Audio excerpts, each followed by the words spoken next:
ketika orang-orang Yahudi mengklaim, dan juga orang-orang Nasrani juga sama, bahwa mereka di atas agama Nabi Ibrahim alaihi salatu wassalam.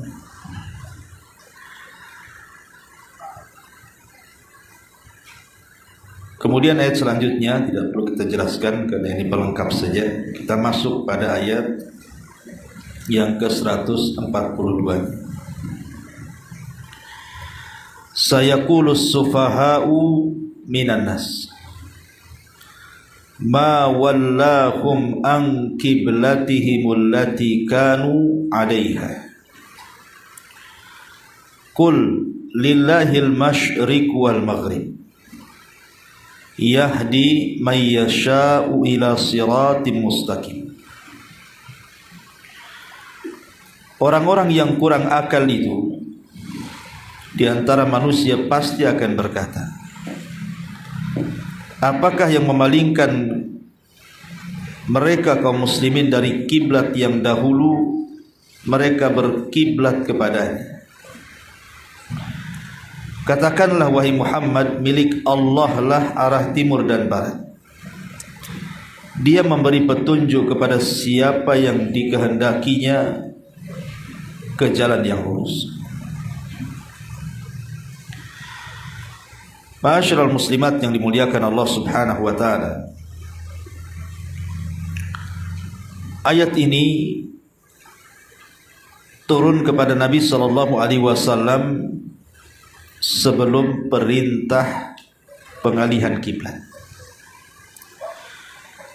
Jadi seolah-olah Allah Subhanahu wa taala ingin memberitahu Nabi bahwa nanti kiblat itu akan dialihkan, dan semata-mata engkau berpaling dari Baitul Maqdis menuju Baitullah Al-Haram, maka akan banyak orang-orang yang kurang akal, baik dari kalangan Yahudi, orang-orang musyrik ataupun munafik.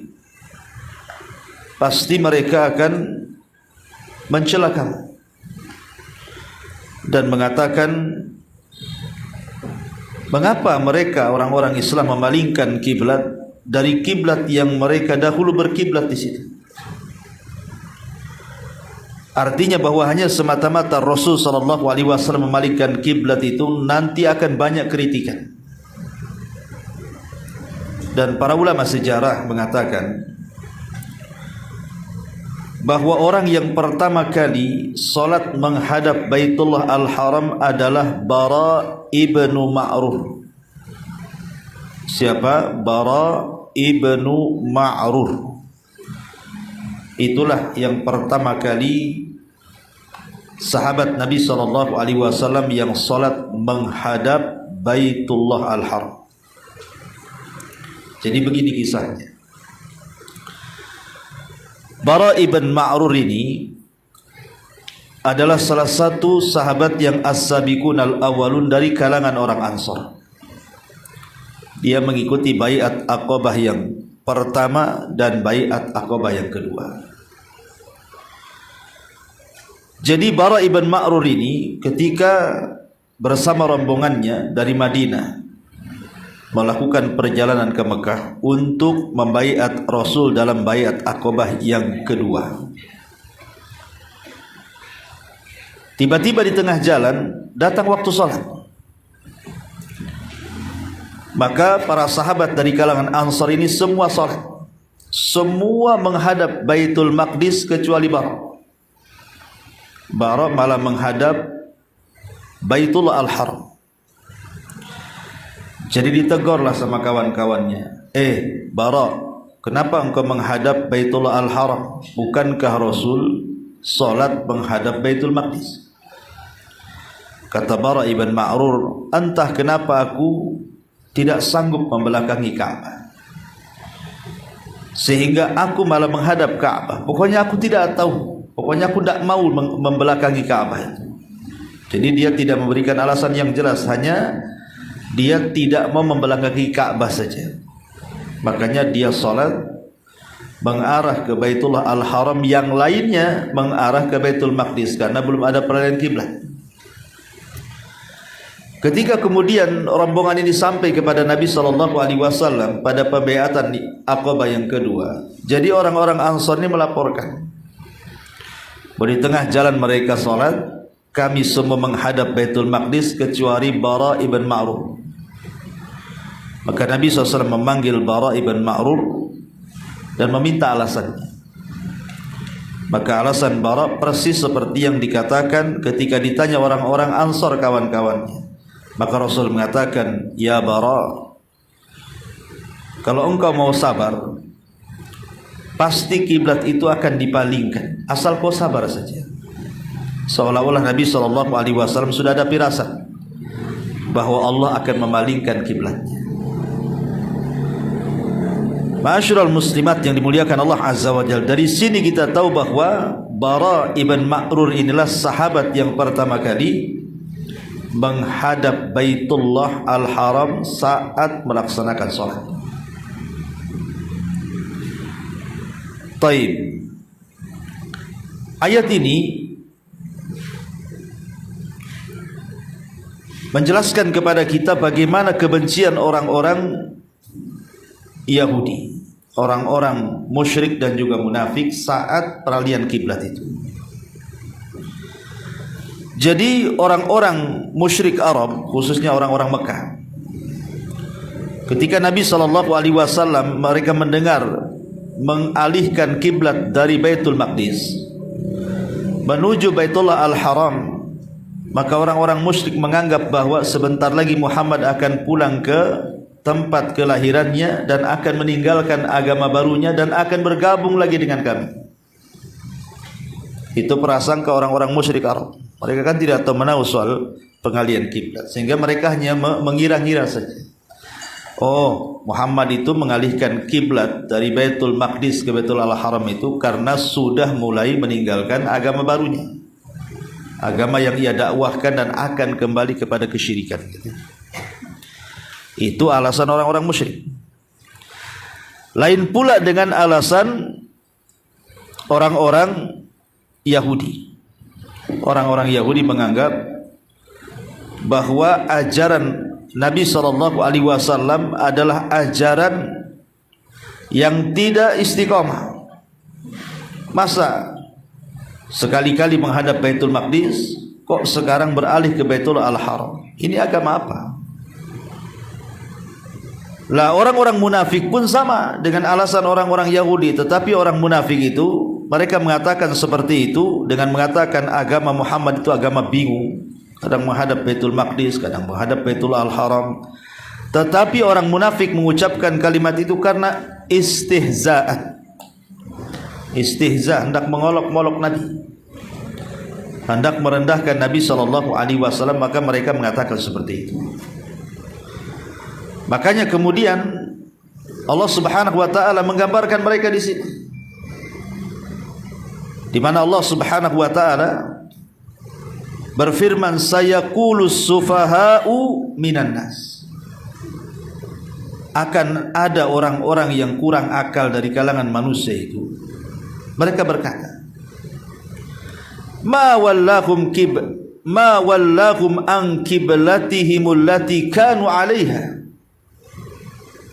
Apakah yang memalingkan mereka orang-orang Islam itu dari kiblat yang dahulu mereka berkiblat, maksudnya Baitul Maqdis? Kok sekarang sudah beralih? Ada apa? Ma'asyiral muslimat yang dimuliakan Allah Azza wa Jalla, maka kemudian Allah Subhanahu wa taala mengajarkan jawabannya kepada Rasul.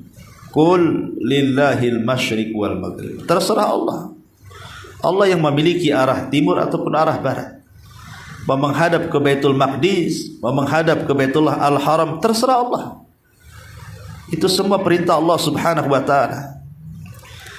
Dari sini kata para ulama, apakah peralihan kiblat Nabi SAW dari Baitul Maqdis ke Baitullah Al-Haram itu ijtihad Nabi? Memang Nabi berijtihad, ataukah ini perintah Allah? Ini menjadi polemik khilaf para ulama.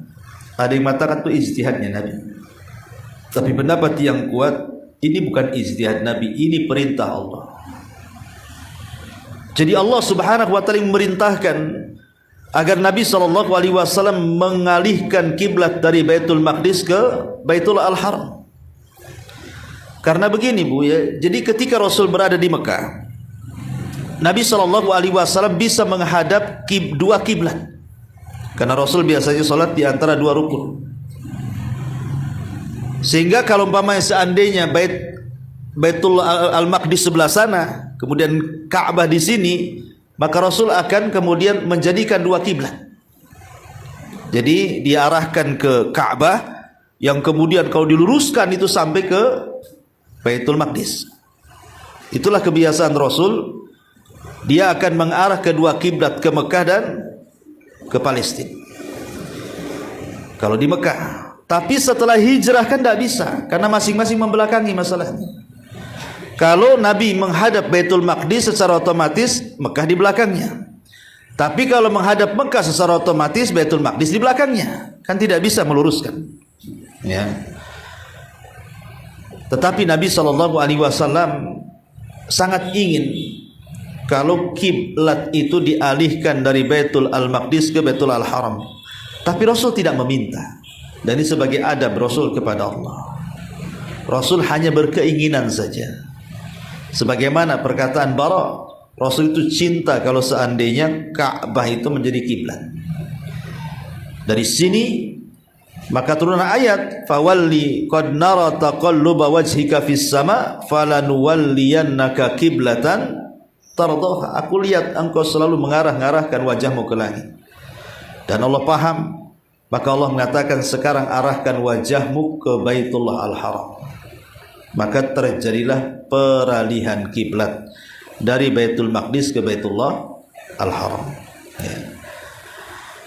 Kemudian Allah mengatakan yahdi may yasha'u ila siratim mustaqim. Ketika Allah mengatakan qulillah al-masyriq wal maghrib, katakan milik Allah timur dan barat. Dia memberikan petunjuk kepada siapa yang ia kehendaki ke jalan yang lurus. Seolah-olah Allah Subhanahu wa ta'ala ingin membungkam pernyataan orang-orang musyrik, pernyataan orang-orang Yahudi ataupun pernyataan orang munafik, bahwa kalau sudah perintah Allah Subhanahu wa ta'ala maka tidak boleh dibantah. Tapi kita katakan sami'na wa ata'na. Karena di sini kalimatnya, katakan ya Muhammad, ini jawabanku kata Allah. Milik Allah lah timur dan barat. Terserah Allah. Allah memerintahkan awalnya ke Baitul Maqdis, tiba-tiba Allah perintahkan ke Baitul Al-Haram, terserah Allah. Maka kewajiban kita hanya sami'na wa ata'na saja. Mendengar dan juga taat. Tidak boleh membantah, karena ini adalah perintah Allah Subhanahu wa ta'ala. Karena kalau kita kemudian menyerahkan urusan semua kepada Allah Subhanahu wa ta'ala, maka Allah mengatakan yahdi may yasha ila siratim mustaqim. Maka Allah akan memberikan petunjuk kepada siapapun yang ia kehendaki ila siratim mustaqim, ke jalan yang lurus. Imam Abdul Qayyim mengatakan disebut sirat, jalan. Itu berbeda dengan at-tariq. Sama-sama bahasa Arabnya jalan. Jalan itu sirat disebut jalan, tariq disebut jalan juga. Tetapi orang Arab ketika mengistilahkan sirat itu berbeda dengan mengistilahkan tariq. Kata Imam Abdul Qayyim rahimahullahu ta'ala, orang Arab kalau menyebut jalan dengan bahasa sirat itu kalau terkumpul 6 syarat. Kalau terkumpul 6 syarat baru dikatakan sirat. Kalau tidak terkumpul maka dikatakan tariq. Pertama, harus mustaqimah, harus lurus. Tidak boleh belok sana, belok sini, tidak boleh. Maka disebut sirat itu jalan yang lurus, bukan jalan yang berkelok-kelok. Yang kedua, aqsar. Jalannya harus lebih dekat. Bahasa kita jalan pintas. Kalau jauh itu bukan sirat, itu namanya tariq yang dalam bahasa Arabnya. Kemudian yang ketiga harus wadih, jelas. jalannya jelas, terang. Kalau di sana kemudian kita berjalan, kemudian di tengah jalan gelap, itu bukan sirat, itu bisa dikatakan thariq. Kemudian yang keempat, muttasi, harus luas jalannya. Kalau sempit jalannya bukan disebut sirat, harus luas dia.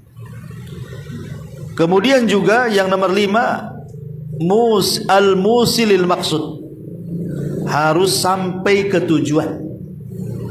Harus sampai ke tujuan. Kalau tidak sampai ke tujuan, umpamanya ada jembatan yang retak gitu ya, ada jembatan yang terputus, itu tidak sampai ke tujuan namanya. Ya, karena akan terhalang dengan jembatan yang terputus kan gitu. Jadi jalan itu harus betul-betul menyampaikan ke tujuan kita. Dan yang terakhir harus muta'ayyin. Memang itu jalannya, bukan yang lainnya, itu jalannya. Jadi tidak ada jalan alternatif, memang itu jalannya. Nah, itulah kalau sudah terkumpul 6 perkara disebut sirat. Pertama lurus, yang kedua dekat, yang ketiga jelas, yang keempat lebar, yang kelima menyampaikan ke tujuan, dan yang terakhir tidak ada jalan kecuali lewat situ. Itulah disebut sirat. Makanya kalau seandainya kita ini senantiasa berdoa kepada Allah Subhanahu wa taala dalam surah Al-Fatihah, minimalnya 17 kali kan dalam sehari. Apa doa ibu? Ihdinas siratal mustaqim. Ya Allah, berikan petunjuk kepadaku, kepada kami, jalanmu yang lurus. Berarti kalau disebut jalan yang lurus, maksudnya adalah jalan yang mengantarkan kita ke surga. Di mana jalan yang mengantarkan ke surga itu tidak belak-belok, lurus direct. Kemudian lebih dekat, kemudian jelas, kemudian lebar sehingga kita tidak sempit. Kemudian akan sampai ke tujuan surga, dan memang itulah jalannya, dan itulah syariat. Itulah Islam. Itulah ajaran Nabi SAW. Kalau kita mengikuti Al-Quran dan Sunnah, berarti kita telah mengikuti sirat al-mustaqim. Karena dengan Al-Quran dan Sunnah kita akan lurus, tidak mungkin belok, tidak mungkin menyimpang, tidak mungkin ikut syaitan. Sebagaimana Rasul mengatakan ketika menggaris sebuah garisan, inilah jalanku yang lurus. Kemudian Rasul menggaris kiri kanannya, ini jalan-jalan yang bengkok-bengkok, ini banyak setan, jangan ikut. Ya. Kemudian kalau kita ikut Al-Quran dan Sunnah, maka jalan ke sorga itu lebih dekat. Kemudian kalau kita mengikuti Al-Quran dan Sunnah, maka jalan ke sorga itu sangat jelas. Kalau kita mengikuti Al-Quran dan Sunnah, maka jalan ke sorga itu sangat luas. Dan kalau kita mengikuti Al-Quran dan Sunnah, berarti akan mencapai kita ke tujuan sorga. Dan tidak ada jalan yang bisa mengantarkan ke dalam sorga kecuali Al-Quran dan Sunnah. Itulah maksud as-sirat di sini, as-sirat al-mustaqim. Ma'asyiral muslimat yang dimuliakan Allah Subhanahu wa taala.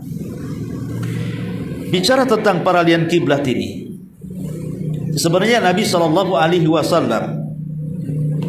berkiblat ke Baitul Maqdis itu karena ingin mencocoki orang-orang Yahudi. Awalnya Rasul itu ingin lebih mencocoki orang Yahudi dibandingkan orang musyrik. Kenapa? Karena orang Yahudi itu punya kitab masalah. Sama dengan orang Nasrani kan punya kitab.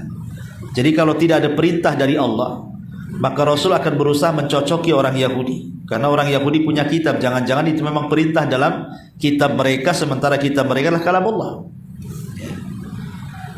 Tetapi kemudian setelah Allah Subhanahu wa taala terus memerintahkan dan melarang Nabi SAW dengan turunnya ayat per ayat, ayat demi ayat dan begitu seterusnya, mulailah kemudian Rasul menyelisih orang-orang Yahudi karena sudah ada perintah Allah.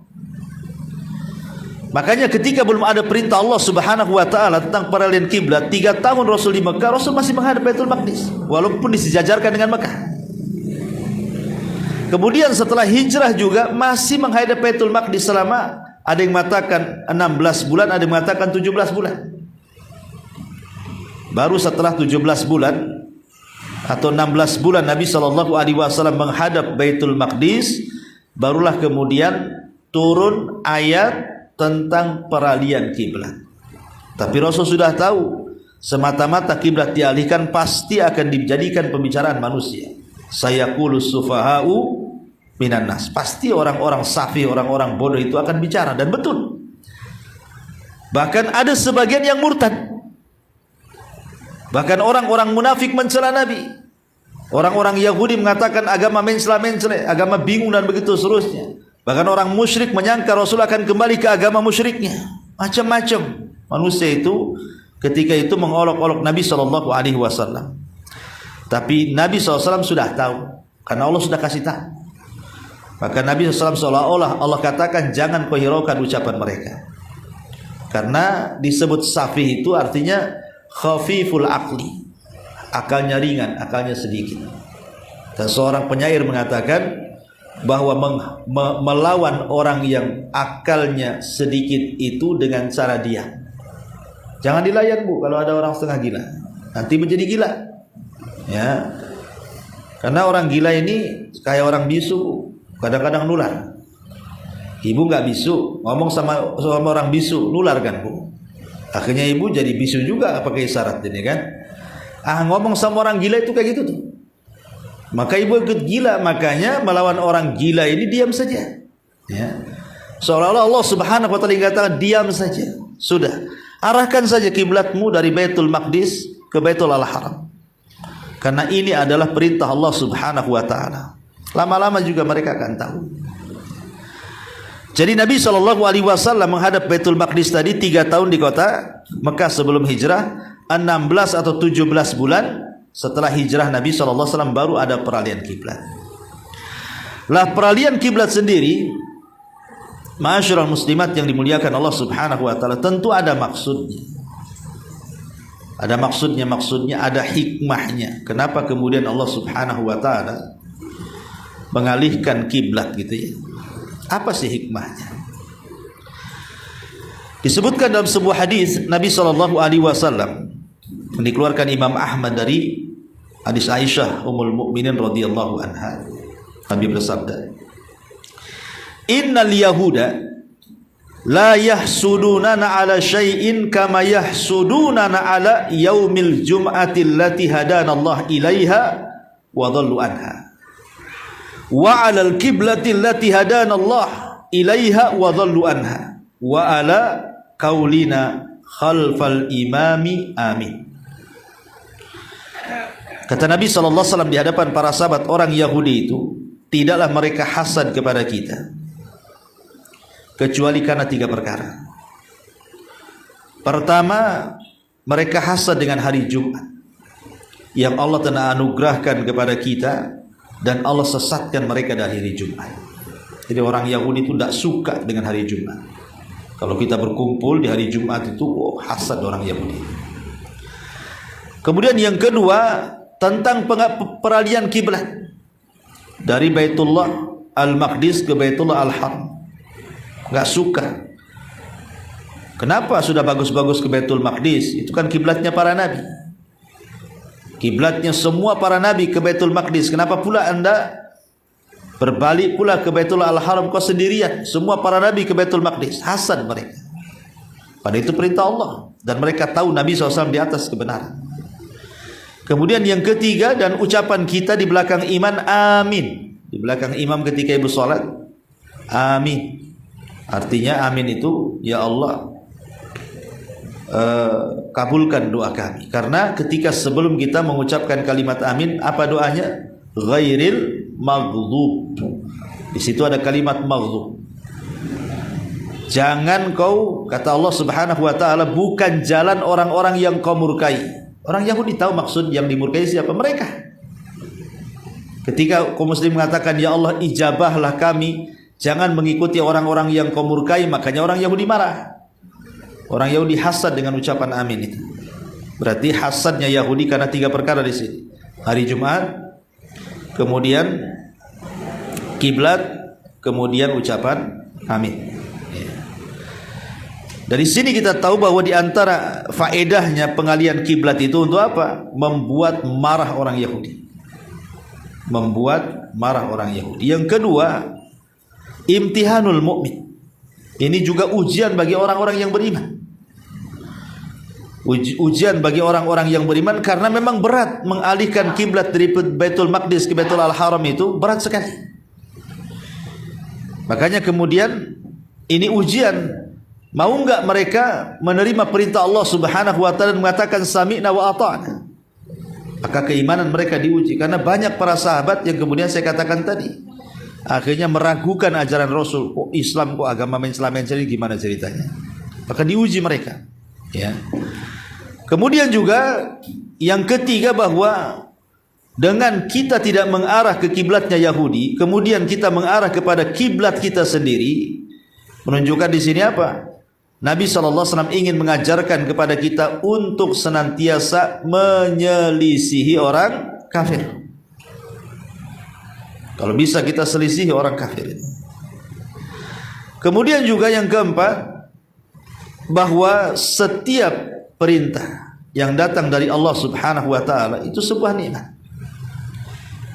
Nah, ketika Allah Subhanahu wa taala memerintahkan para sahabat kala itu untuk mengalihkan kiblat, ini sebuah nikmat bagi kaum muslimin. Karena dalam setiap perintah itu pasti ada kemaslahatan, sebagaimana dalam setiap larangan itu pasti ada kemadaratan. Itu kaidah. Setiap perintah pasti ada maslahatnya. Setiap larangan pasti ada madaratnya. Makanya yang ini diperintah, yang itu dilarang. Kemudian juga yang kelima, Allah Subhanahu wa taala hendak memuliakan Nabi, memuliakan umatnya. Dengan cara apa? Diutusnya seafdal-afdal Nabi, diturunkan seafdal-afdal kitab, dan diarahkan seutama-utama kiblat. Jadi Rasul hendak memuliakan Rasul dan umatnya dengan diutusnya Nabi terbaik, kitab terbaik, dan kiblat terbaik. Karena Masjid Al-Haram jauh lebih baik dibandingkan Masjidil Aqsa, kan? Karena memang Masjidil Haram itu adalah masjid yang pertama kali dibangun sebelum Masjidil Aqsa. Jaraknya berapa tahun? 40 tahun. Masjidil Haram dulu dibangun, baru kemudian Masjidil Aqsa dibangun 40 tahun setelahnya. Jadi duluan Masjidil Haram. Apalagi Masjidil Haram itu tempat awal Nabi Adam beribadah di situ. Artinya belum ada manusia yang beribadah, disitulah tempat awal beribadah. Allah diibadahi oleh manusia. Kemudian juga di antara nikmatnya adalah di mana di sini ada syariat mansukh, ada syariat penghapusan. Dan tidaklah syariat itu dihapus kecuali dengan yang lebih baik. Ma nansakh min ayatin aw nunsiha na'ti bi khairin minha aw mithliha. Bahwa apabila tidak ada satupun ayat yang menghapus ayat yang lain, kalaupun ada, maka pasti ayat yang menghapus itu lebih baik dibandingkan ayat yang dihapus atau semisal. Nah, ketika kemudian peralihan kiblat dari Baitul Maqdis ke Baitul Al-Haram, tentu akan lebih baik kondisinya, lebih afdol lagi dibandingkan sebelumnya ketika menghadap Baitul Al-Maqdis. Kemudian juga di antara faedahnya adalah di sini ikhtibar. Apakah kaum muslimin mau taat dengan perintah Allah ataukah tidak taat dengan perintah Allah? Karena Allah mengatakan fala wa rabbuka la yu'minun hatta yuhaqqimuka fima syajara bainahum wala yajidu fi anfusihim harajan mimma qadaita wa yusallimu taslima. Sekali-kali demi Rabbmu mereka belum dinyatakan beriman sampai mereka berhukum kepadamu ya Muhammad terhadap apa yang mereka perselisihkan di antara mereka, dan tidak terdapat dalam jiwa mereka keraguan terhadap putusanmu, dan mereka menerima dengan betul-betul penerimaan. Jadi ini ujian yang berat bagi para sahabat untuk mengucapkan sami'na wa ata'na. Ma'asyiral muslimat yang dimuliakan Allah Subhanahu wa taala.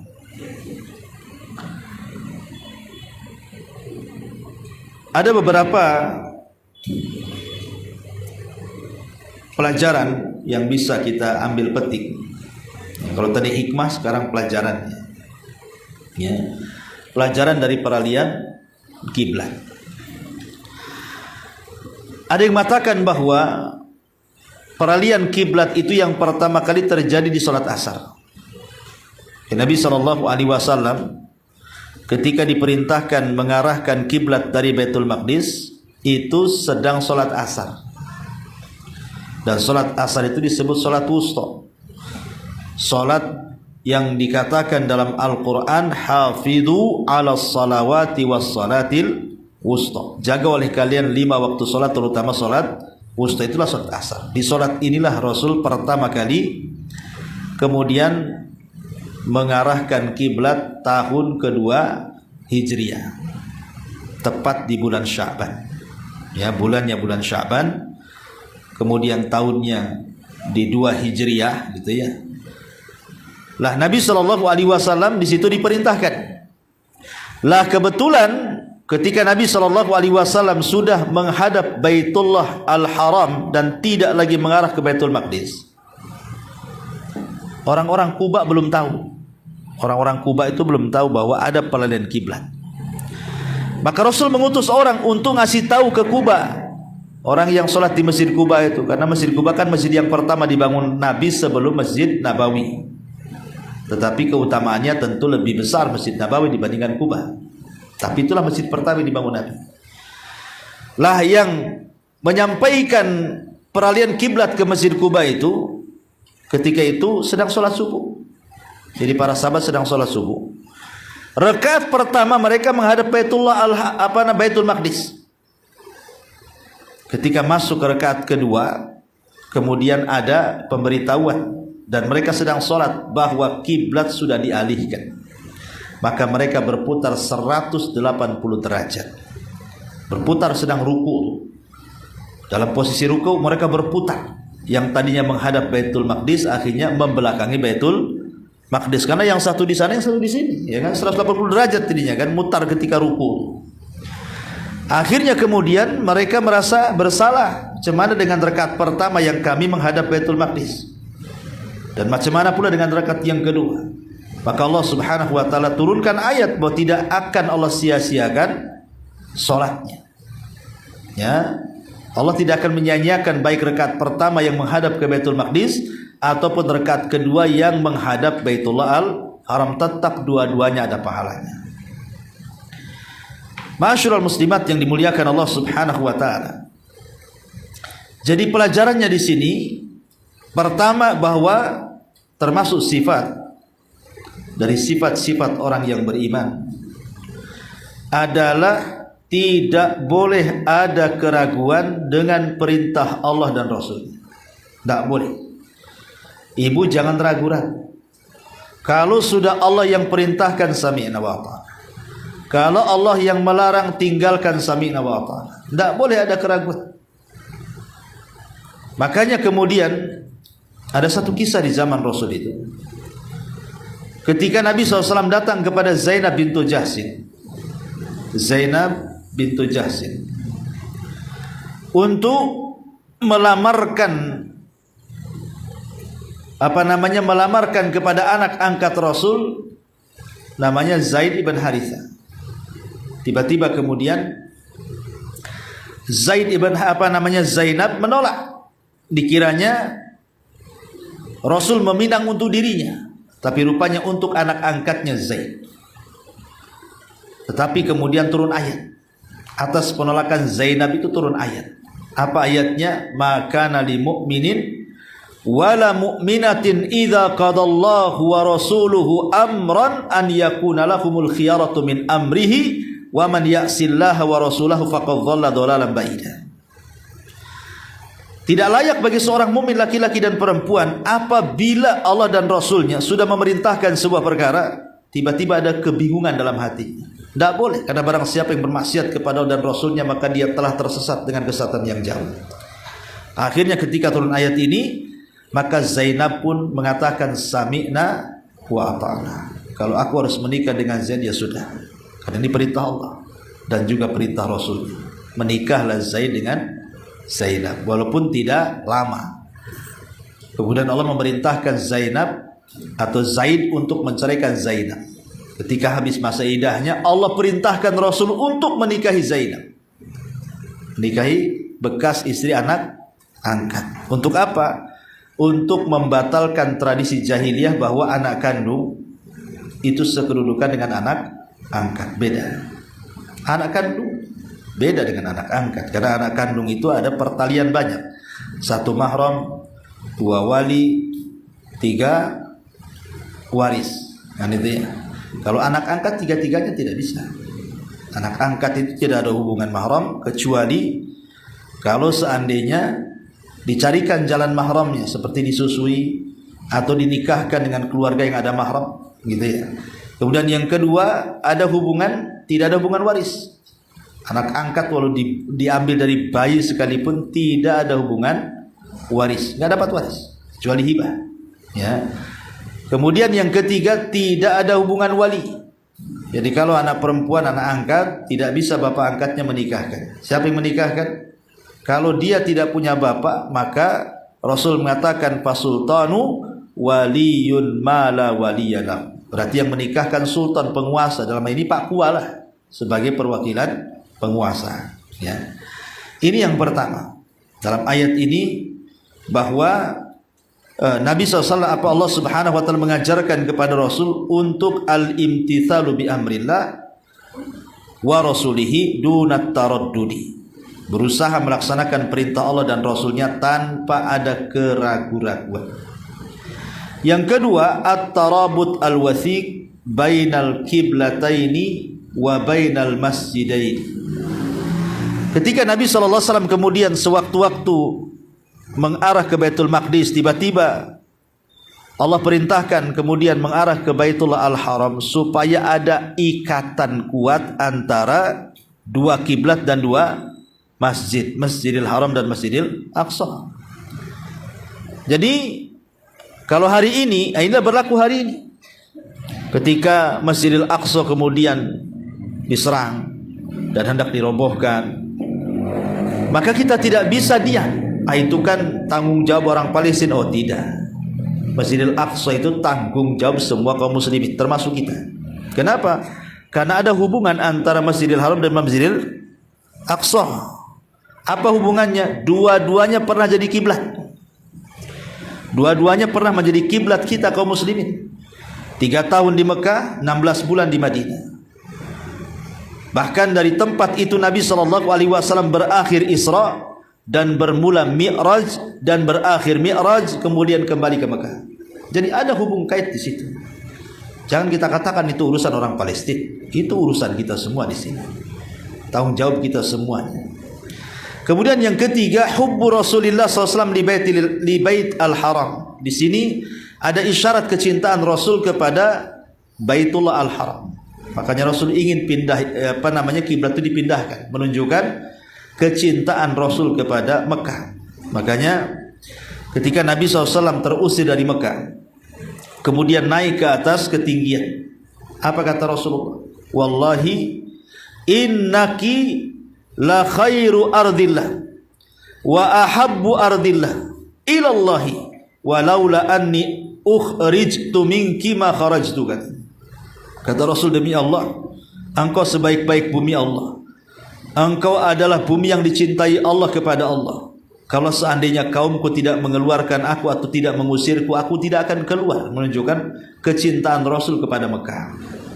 Makanya Rasul ingin kiblatnya dialihkan dari Baitul Maqdis ke Baitullah Al-Haram, dan Allah kabulkan dengan menurunkan ayat qad nara taqalluba wajhika fis sama' falanwalliyannaka qiblatan tardaha.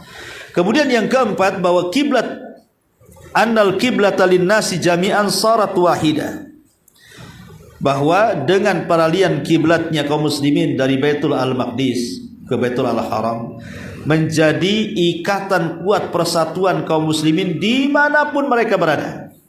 Mereka sudah tidak lagi berhajat kepada kiblatnya Yahudi.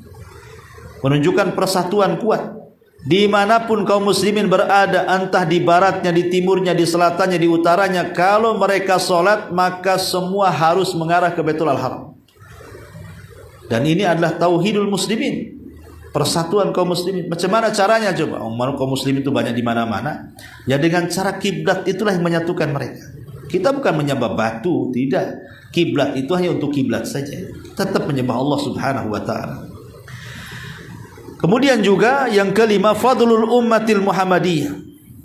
Faqad ja'alaha Allahu khairal umam wa ikhtara laha asyraf qiblah wa ja'alahu ummatan wasata bainal umam. Keutamaan umat Nabi, Allah jadikan sebaik-baik umat, Allah pilihkan semulia-mulianya kitab, dan Allah jadikan umat pertengahan. Dan yang keenam, bahwa ketika Nabi SAW annal abda idza amila al-amala bi suratin syar'iyyatin fi hinihi bari'at dhimmatahu wa in taghayyara al-hal ba'da dhalik.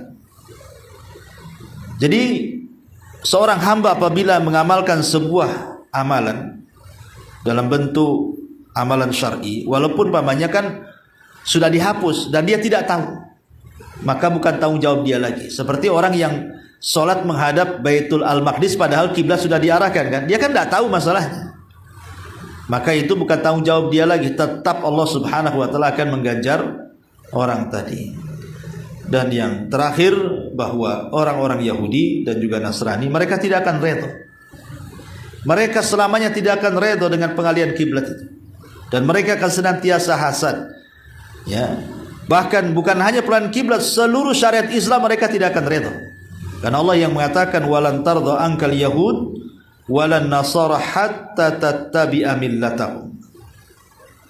Bahwa Yahudi dan Nasrani tidak akan redha sampai engkau mengikuti ajaran mereka, betul-betul mengikuti ajaran mereka.